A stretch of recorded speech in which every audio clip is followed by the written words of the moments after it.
আসসালামু আলাইকুম everyone, welcome to my channel. আজকে তৈরি করে দেখাবো একদমই সহজ উপায়ে তৈরি করা যায় ভীষণ মজার একটি সকাল বিকেলের নাস্তার রেসিপি। মাত্র 1 কাপ ময়দা অথবা আটা আর আলু দিয়ে যে এত মজার একটা সকাল বিকেলের নাস্তা তৈরি করা যায় তা আপনারা না তৈরি করে খেলে বুঝতেই পারবেন। তো আর কথা বাড়াচ্ছি না, চলুন রেসিপিটি দেখে নিচ্ছি। এই রেসিপিটি তৈরি করার জন্য প্রথমেই একটি মিক্সিং বলে আমি 1 কাপ পরিমাণ ময়দা নিয়ে নিচ্ছি। আপনারা চাইলে এখানে আটাও ব্যবহার করতে পারবেন। দিয়ে দিচ্ছি স্বাদ মতো লবণ, 1 টেবিল চামচ পরিমাণ রান্নার রেগুলার তেল। এবার ময়দার সাথে তেল আর লবণ খুব ভালো করে মিশিয়ে নিচ্ছি। কিছুটা সময় নিয়ে মিশিয়ে নিতে হবে। এখানে ময়ানটা যত ভালো হবে নাস্তাটা তত বেশি মজার হবে। যখন দেখবেন ময়দা হাত দিয়ে এইভাবে মুঠো করলে দলা পেকে যায়, তাহলে বুঝে নিতে হবে যে ময়দা মাখানো হয়ে গিয়েছে। এখন এর মধ্যে অল্প অল্প করে পানি অ্যাড করে একটি সফট ডো তৈরি করে নিচ্ছি। এখানে আমি নর্মাল টেম্পারেচারের পানিটাই ব্যবহার করেছি। তো দেখতেই পাচ্ছেন অল্প অল্প করে পানি অ্যাড করে আমি একটি ডো তৈরি করে নিয়েছি। এখন আমি এর উপরে সামান্য পরিমাণ তেল মাখিয়ে এটাকে একটি ঢাকনা দিয়ে ঢেকে রেস্টে রেখে দেব 15 থেকে 20 মিনিটের জন্য। ততক্ষণে চলুন নাস্তাটার জন্য একটি মজাদার পুর তৈরি করে নিচ্ছি। সেই জন্য চুলায় একটি প্যান বসিয়ে দিয়েছি, তাতে প্রায় 2 টেবিল চামচ পরিমাণ রান্নার রেগুলার তেল দিয়ে দিচ্ছি। তেল কিছুটা গরম হয়ে আসলে এবার এর মধ্যে আমি দিয়ে দিচ্ছি 1 চা চামচ পরিমাণ আস্ত জিরা। চুলার আঁচ মিডিয়ামে রেখে 1 থেকে 1.5 মিনিটের মতো জিরাটাকে ভেজে নিচ্ছি। জিরা কিছুটা ভাজা হয়ে গেলে এবার আমি এর মধ্যে দিয়ে দিচ্ছি 1/4 কাপ পরিমাণ পেঁয়াজ কুচি। এখন চুলার আঁচ মিডিয়ামে রেখে পেঁয়াজটাকে কিছুটা সময় নিয়ে এইভাবে নেড়ে চেড়ে ভেজে নিতে হবে যতক্ষণ না পর্যন্ত পেঁয়াজটা বাদামি কালার হয়ে আসছে। এই তো দেখুন আমার কিন্তু পেঁয়াজটা বাদামি কালার হয়ে এসেছে।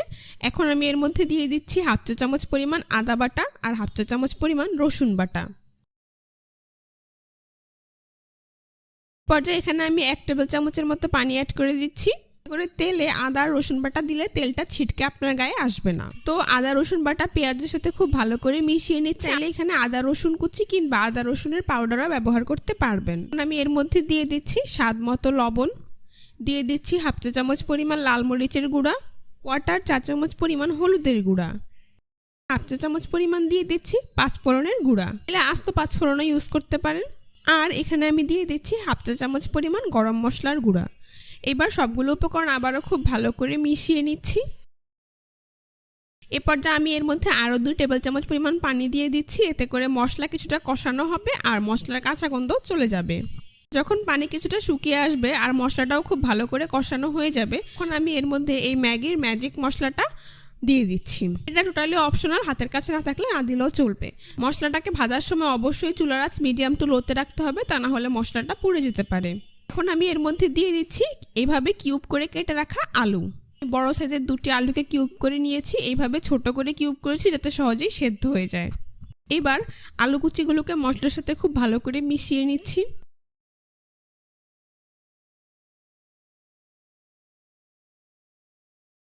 মেশানো হয়ে গেলে এখন আমি এর মধ্যে প্রায় 2 কাপ পরিমাণ পানি দিয়ে দিচ্ছি।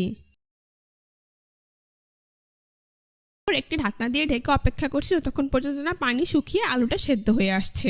আপনারা চাইলে কিছুক্ষণ পর পর ঢাকনা উল্টে এগুলোকে নেড়ে দিতে পারেন, সেই ক্ষেত্রে নিচে দিয়ে লাগার সম্ভাবনা থাকবে না। এখন আমি ঢাকনাটাকে উঠিয়ে নিচ্ছি। দেখতেই পাচ্ছেন আমার কিন্তু আলুর পুরটা তৈরি।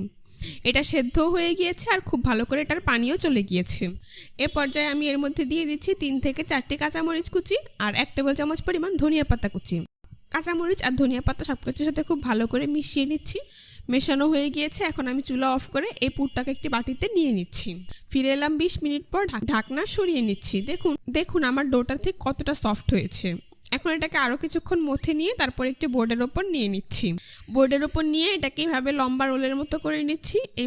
এইবার এই ডোটাকে একটি ছুরি দিয়ে সমান 5 থেকে 6 ভাগে ভাগ করে নিচ্ছি। যেহেতু নাস্তাগুলোকে আমি খুব বেশি বড় করে তৈরি করব, তাই আমি ডোটাকে 5 থেকে 6 ভাগে ভাগ করে নিয়েছি। আপনারা যদি বড় করে তৈরি করতে চান সেক্ষেত্রে আপনারা 3 থেকে 4 ভাগ করলেই চলবে। তো একটি লেচি রেখে বাকিগুলোকে আমি মিক্সিং বলে নিয়ে ঢেকে রাখছি। এবার এই লেচিটাকে এভাবে চ্যাপটা করে নিয়ে উপরে পরিমাণ মতো ময়দা ছিটিয়ে মিডিয়াম পুরুত্বের একটি রুটি তৈরি করে নিচ্ছি। এই রুটিটা খুব বেশি পাতলা হবে না, আবার অনেক বেশি ভারীও করে ফেলা যাবে না।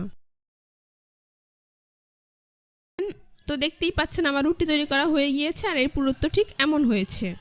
এখন তৈরি করে রাখা আলুর পুর পরিমাণ মতো আমি এর মধ্যে দিয়ে দিচ্ছি।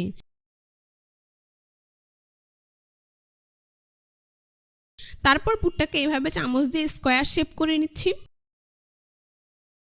এবার রুটির চারপাশে আমি পানি লাগিয়ে নিচ্ছি।